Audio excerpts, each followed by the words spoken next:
In this video, we'll be taking a look at 3 college football games happening on September 9, 2023 and providing you with free team picks and total picks for each one of those games. So 2 picks for each game, 6 picks in total. Welcome back to Cash Out Sports. Let's dive right into it. Oh, and don't forget to subscribe and to click the bell icon to get notified as soon as these videos get released so that you have more time to plan out your bets as we provide these videos on a daily basis. I can guarantee that you'll have all the important information that you'll need on these 3 college football games after fully watching this video.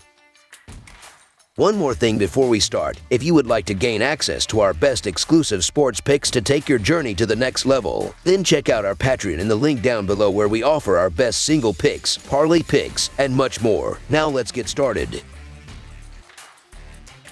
UNLV versus Michigan. The Michigan Wolverines play host to the UNLV Rebels on Saturday afternoon in a non-conference tilt. UNLV was able to grab a win last week, though with that one coming against in football championship subdivision foe, it'll be interesting to take on their first football bowl subdivision opponent. For Michigan, they didn't waste any time continuing to look like a potential college football playoff favorite in their opening win. When these two last met back in 2015, Michigan won 28-7, and while both rosters look quite a bit different this time around, the Wolverines will be heavy favorites to grab a big win again. The Rebels play out of the Mountain West and are 1-0 on the season. They beat the Bryant Bulldogs this past weekend by a score of 44-14. The Bulldogs were particularly effective on the ground, posting 283 yards rushing. They had 3 players who each had at least 60 yards rushing and at least 1 touchdown. As for their defense, they allowed 409 total yards, but that translated to just 14 points. Michigan, on the other hand, play out of the Big Ten and are coming off a 30-3 win over the East Carolina Pirates. The Wolverines dominated this game from start to finish, posting 402 total yards. Heisman hopeful J.J. McCarthy was extremely efficient, going 26 of 30 with 280 yards passing and 3 touchdowns with no interceptions.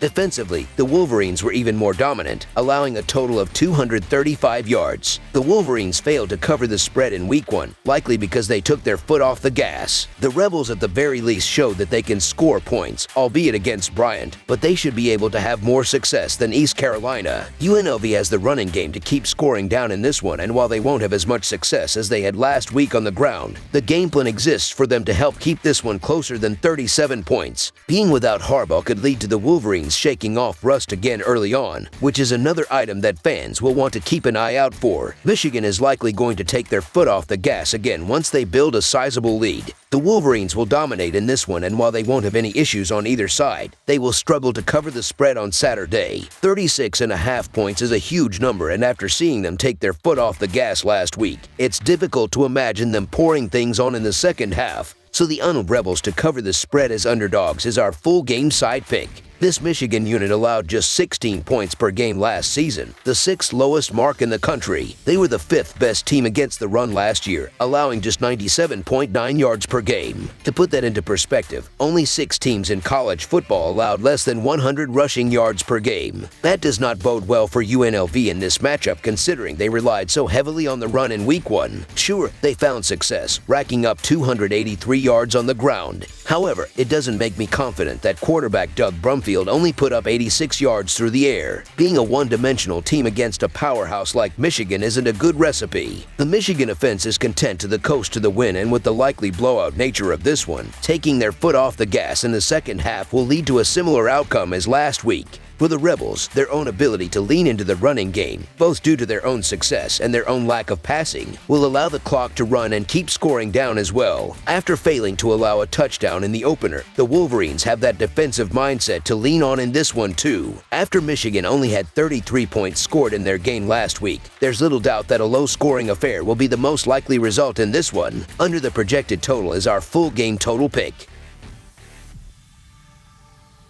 Tulsa versus Washington. The American Athletic Conference invades the Pac-12 on Saturday as the Tulsa Golden Hurricane take on the number 8 Washington Huskies. Tulsa comes in at 1-0 on the season after finishing 2022 at 4-8. Washington comes in at 1-0 as well and ranked 8th in the country following an 11-2 season in 2022. The question here will likely be who will be throwing the ball for the Golden Hurricane. Before leaving the game with an injury, Braxton threw 2 interceptions in the team's first 3 drives. His replacement, Williams, came in and was nearly perfect, hitting on his first 13 passes before throwing his first incompletion late in the fourth quarter. The redshirt freshman may very well get a second look as the starting quarterback this week, even if Braxton is available. Tulsa should be able to move the ball through the air on Saturday and put up their share of points to keep this game respectable. On the defensive end, Tulsa is stronger against the pass. They ranked 46th in the country last year and had an interception in the victory. They will not be able to stop the dominant Huskies offense on Saturday, but they have the ability to slow them down to some degree. We knew the Washington Huskies were going to be big favorites as they're a top 10 team and have a talent edge on both sides of the ball. Tulsa could get stomped and forgotten in this game. However, this is a boatload of points, and it's actually just the 10th time since 2016 Washington has been favorites of 30 or more points. This is the first time Tulsa has been an underdog of 30 or more points since 2015. Also, there's a look-ahead spot with Washington having to go to Michigan State next week. Cardell Williams also looked sharp in his first career game at quarterback. Weak competition or not, I don't expect a completely one-sided game. Washington will win this game, but they will not run away by more than 5 touchdowns. No, I am not picking a major upset on Saturday, but I am predicting that Tulsa will be able to put up some points against a suspect Huskies secondary. This is just a ton of free points, so the Tulsa Golden Hurricanes to cover the spread as underdogs is our full game side pick.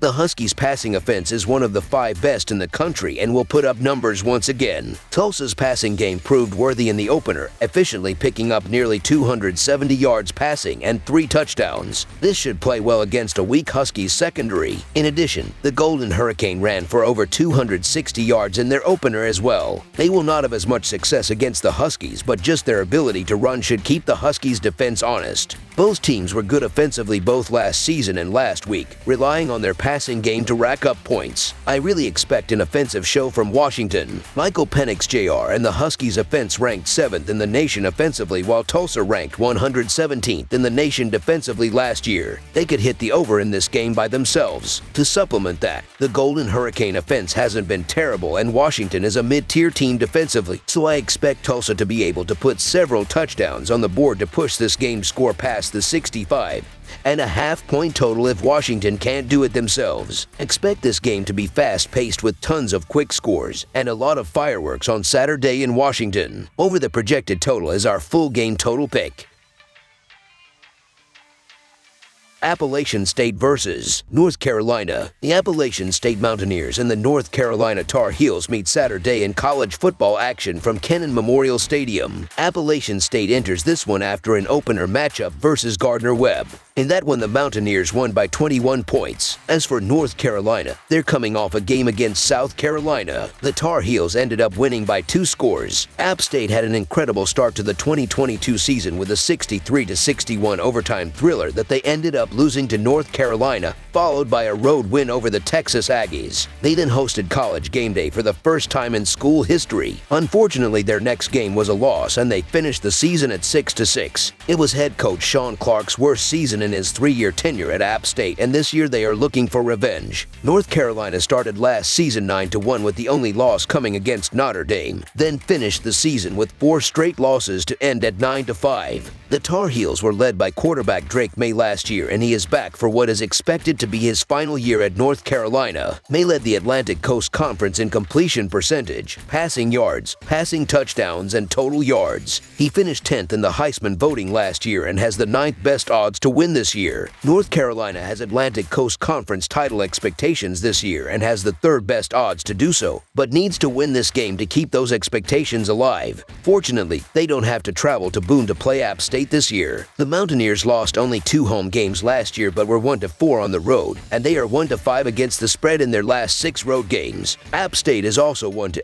in its last 9 games against the Atlantic Coast Conference. The Tar Heels are 15-5 in their last 20 home games, so it's safe to say they should have a decent home field advantage against a team who have not played well on the road historically. May was 24 of 32 for 269 yards and 2 touchdowns in the season opener, but he did throw 2 interceptions. Besides the picks, may look good, and I don't think it will change this week against an App State defense that allowed 360 yards on defense against football championship subdivision team Gardner-Webb. The Tar Heels played well offensively in their first game, scoring 31 points against a good South Carolina team. They had a balanced attack that kept the Gamecocks on their toes and wouldn't have trouble moving the chains against a Mountaineers team that struggled to stop the run and pass in their first game. The Mountaineers also played well offensively in their first game, and they did a good job running and throwing the ball. Unfortunately for them, North Carolina's defense was dominant against the run in their last game, holding the Gamecocks to -2 yards on 31 carries, so expect them to stack the box and force backup quarterback Aguilar,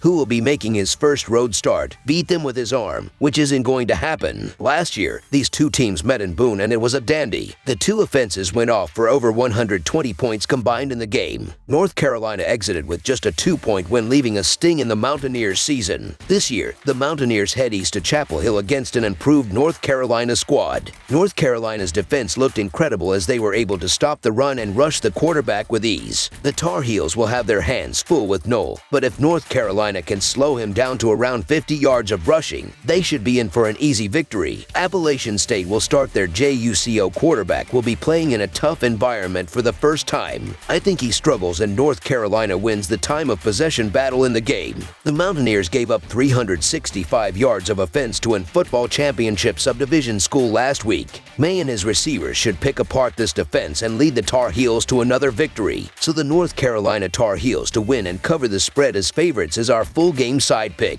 The Mountaineers scored 45 points in their first game. They averaged 47.5 points per game in 2 games against the Tar Heels. Even though they ran the ball well in their first game, they won't pick up a lot of yards on the ground against the Tar Heels, who gave up 17 points in their first game in this game. But with the Tar Heels giving up over 300 passing yards in their first game, the Mountaineers should score at least 20 points in this game. The Tar Heels scored 31 points in their first game. They averaged 47 points per game in 2 games against the Mountaineers. They had trouble stopping the run and pass in their first game and gave up 24 points to an overmatched Gardner-Webb team, so expect the Tar Heels to score enough points to push the score past the total. The Mountaineers and Tar Heels played over the total in their 2 meetings. Over the projected total is our full game total pick. That's all for now, so if you have any other games you would like reviewed, then leave a comment down below with the game you would like analyzed. Subscribe to our channel, leave a like on this video, and we'll get to it as soon as we possibly can. We would also love to hear your opinion on the picks presented to you in this video, whether you agree or disagree with them, so leave a comment down below and do let us know.